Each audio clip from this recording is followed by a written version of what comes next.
Welcome to the A to Z of independent publication. My name is John Carle. Today I'm going to walk you through some of the crucial steps towards self-publication of a textbook. I'll highlight some of the things that I learned during my own journey of becoming an independent publisher. Hopefully, after watching this video, you'll be able to avoid some of the pitfalls and make better informed decisions on your own journey of independently publishing a textbook in Japan. Let's start with a brief background. I published my first textbook, The English Gym, about 3 years ago. It was published independently through my own company, Oak Hills Press, and it has been used at about a dozen universities and well over 20 different teachers. We've had a modest success. Now, I'm certainly not an expert, but I am someone who was able to go from point A, initial concept, to point Z, having your textbook used by thousands of students and turning a profit. Now, some people think that going from A to Z is easy. What could be easier? It's all alphabetical. Put it in the right file, according to alphabetical order. You know, A, B, C, D, E, F, G, H, I, J, K, L, M, N, O, P. But it's not. It's really hard. Not only do you need to write the textbook, which is difficult enough, but you need to publish it independently, which requires an entirely different set of skills. Okay, let's get right down to it. At JALT 2019, I gave a poster presentation, a guide to independent publishing for EFL in Japan, and I also made an online version as a website. Today, we're going to use that website to highlight some of the key points of today's presentation. There is a link to the website in the YouTube description, so let's go there now. On the website, there are 2 more links that will be very useful for independent writers. The first is a link to the JALT Material Writers SIGs publication, Between the Keys Archives. There you'll find a lot of information about creating materials. You should definitely check it out. The second link is to an article that I wrote for Between the Keys. It goes into more depth about independent publishing than I can go into here, and it has dozens of links to really useful resources. So if you are serious about publishing your own work, please take a look. Now for the nitty-gritty. But like I said before, I won't have too much time in this video, so I will only point out some crucial points. Overcome adversity. This is the only kind of general advice that I will offer. You're gonna encounter all kinds of adversity, motivational, logistical, and you're gonna need to find a way to get through all of that. And there are 3 things that are gonna help you. One is believe in what you're doing. If you don't believe in yourself, who will? Number 2 is passion. You need to be excited about what you're doing. You need to have that energy. If you don't have that energy, you're not going to make it to the finish line. And finally, willpower. Okay, belief and passion, that's going to be the fuel for your willpower. And hopefully, if you have enough willpower, you'll make your vision a reality. Desktop publishing software. You can't write your textbook using Word.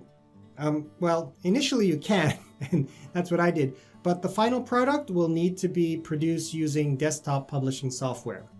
You need to deal with graphics, layout, design, so you need the right kind of software. Adobe InDesign is probably the industry standard for graphic designers, but it's pricey and it has a pretty steep learning curve. You could use something like Microsoft Publisher for Windows. I'm not a Mac user, but I'm sure Mac has amazing software for this purpose. For me, I chose a company out of the UK called Serif, and I found it to be very powerful and it could do everything that I needed it to do. Here are 2 important takeaways. 1, image resolution. You need to set this at 300 dpi, dots per inch, or pixels, not pixels, pixels per inch, ppi. If it is less than 300 dpi, the printed images won't look clear. They'll be blurry. So in the graphics resources settings, make sure that all the images are set at 300 dpi. If it's more than that, you'll just be wasting data space and it may slow down your application and create files that are unnecessarily bulky. 2. PDF X1A. When you export the finished product to the printers, they will need a PDF version. But you can't send them an ordinary PDF. It needs to be the industry standard for industrial printing or commercial printing, which is currently a PDF X1A. You won't find this setting, output setting, in Word, for example. So you need a desktop publisher. This type of PDF contains a lot more data than a regular one, and the printers will need that. They will expect that from the designer. Images. You're gonna need images for your textbook. You could buy images from Shutterstock or another company, or you could go the Creative Commons route, which is what I did. There are many different Creative Commons licenses, so make sure that the images you select are free for commercial use, even with modification. I found most of my images on FreePic and Pixabay. FreePic has a lot of photos as well as vector graphics. They also explain in detail about crediting artists with attribution. Pixabay has some unique images that I found to be pretty engaging. So just download those and give credit where credit is due. Let's talk a little bit about teamwork. One of the most important people on your team will be your editor. You'll need someone who is brutally honest and professional, meaning they're going to get back to you in a very short period of time. I was very fortunate to work with a great editor, Brian Berglund, who not only found all of my typos, but also gave me invaluable advice. So if you need a good editor, let me know, and I'll put you in contact with Brian. You'll also need a bunch of people to try out your materials. You'll need feedback from your colleagues and students, okay?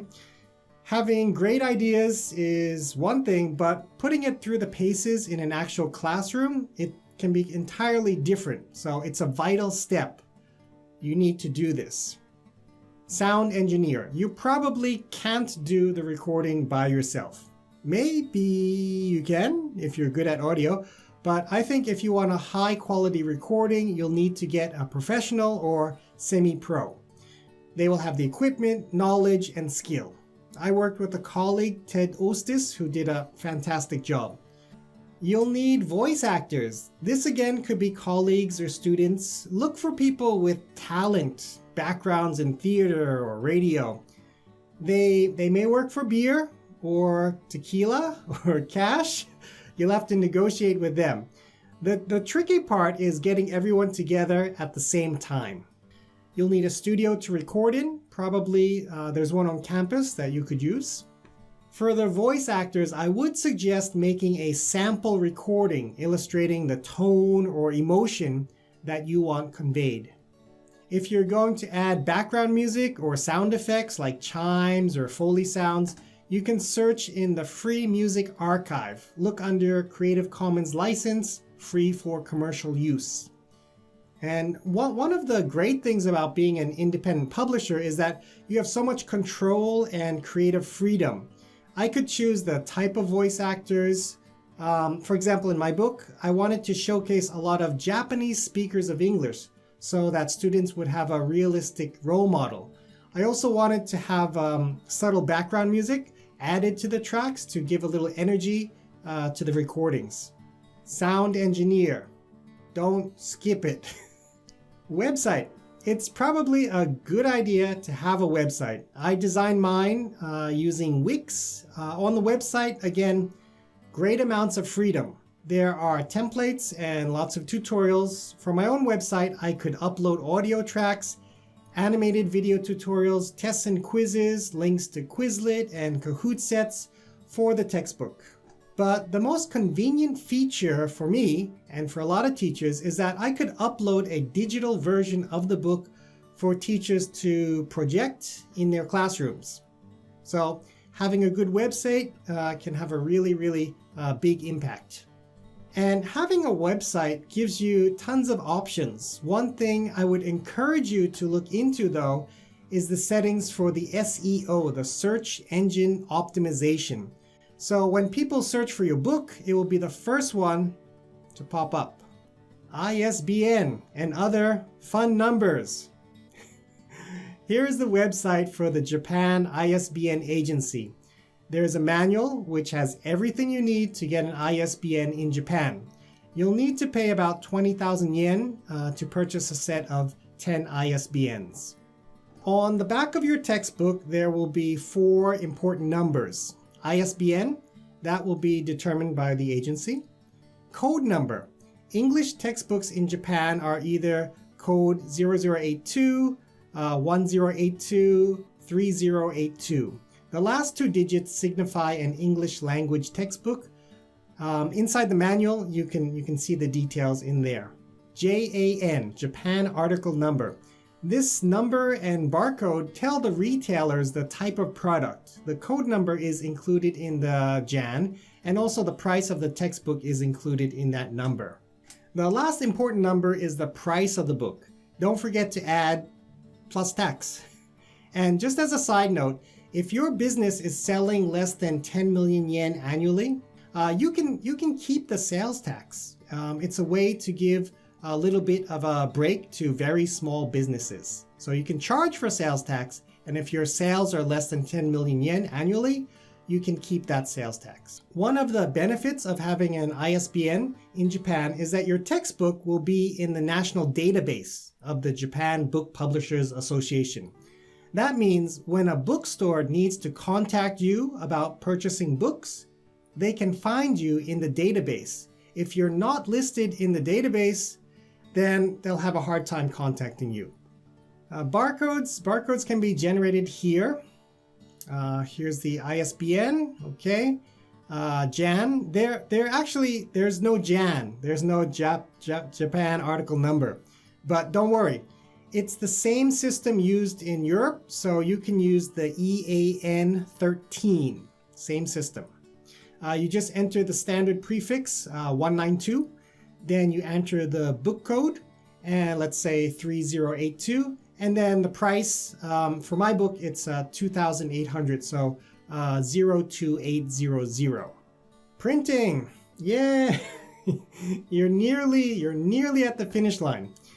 Obviously, you can't print the book from home. You will need to work with a printing company. I decided to print locally in the Kansai area, and I went with Mojo Print. They do quality work, and they also have bilingual staff. I had about 100 questions, and they answered all of them, so very professional, excellent results. A typical textbook with a spine is categorized as a glue-bound magazine. So when you're designing the outside cover, you need to take into account the extra space for the book spine. Also, on the inside back cover, it's probably a good idea to have the publishing contact information printed. Teachers can just photocopy that and send that to the bookstore manager, and that will save them a step when trying to find you. Okay, back to the printers. You'll have to decide on the thickness of the inside pages as well as the cover. For the cover, you want something durable, so we went with a 180 kilogram coated cover. You can choose a glossy or matte. And for the inside pages, we went with a 70 kilogram uncoated so that the pages would be durable and easy to write on. You could choose full color, two-tone, black and white. Obviously, full color will be much more expensive. So for our first printing, we went full color and we did 1,000 copies, priced at 600,000 yen.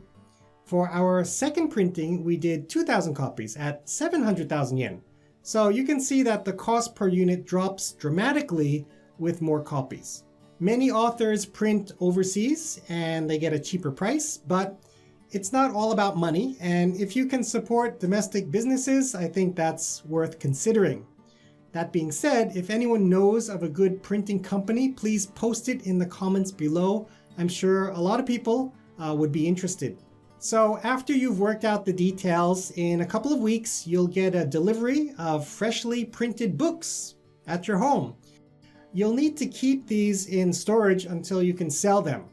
If you live in a small apartment, this could be a problem. If you live in a house with extra space, you'll probably be okay. Obviously, the storage needs to be dry with some maybe some ventilation. Sales. Your customers are going to be other teachers, not students. So you'll need to persuade those teachers to give up the textbook that they are currently using and give yours a try. Very hard to do. But if they're not really happy with the book that they're using and your book appeals to them in some way, then maybe you have a chance. But just don't be too pushy. Nobody likes an annoying salesperson. The best way I found was to give away free samples. I must have given out about 200 textbooks in the first year. If teachers have the book to look through and go through, they're much more likely to choose it than if they don't have the book. Office manager. This is the last and maybe most important member of your team. You've written and designed the book. You've got a great website. The book is printed. Teachers want to use it. They've put in their textbook orders to the bookstore. And now that bookstore is going to contact you. Most likely, they will send an email or call initially. Remember, all of your contact information is in the database and also in the inside back cover of your book. Your office manager will be the contact person between your business and the university bookstores. The bookstores will ask you a couple questions. First, they'll ask you whether you have the books in stock, and they're going to confirm the selling price, the retail price. And they'll also need an estimate from you. You'll need to negotiate the wholesale price of your textbook. In our experience, all the bookstores pay 75 to 80% of the list price. So if the selling price of your book is, say, 1,000 yen, the bookstores will pay you 750 to 800 yen for the book. You'll need to be clear on which party is responsible for the shipping costs. Our policy is that we pay for the shipping to the bookstores and that the bookstores pay for the shipping of any returns. This policy will need to be in writing and agreed upon. But for the most part, bookstores often, they'll keep a stock of unsold books for the next term. You're going to need a bank account with the name of your publishing house on it, okay? And in order to get paid, the bookstores will need your banking details to transfer funds, obviously. You will need a stamp, inkan, for your business. This will be necessary for the bank account and also to stamp invoices and other documents. Don't forget, you need to have a business email address. It's super, super important. That's going to be the major way that bookstores communicate with you is through your email. And lastly, you will need a very specialized piece of high-tech equipment. It's kind of an industry secret, and I'm not even sure if all of you know about it. Fax machine. Yeah, fax machine. I'm not kidding. About 20% of the bookstores that we deal with use a fax machine as their main way of communication. So you need a fax machine.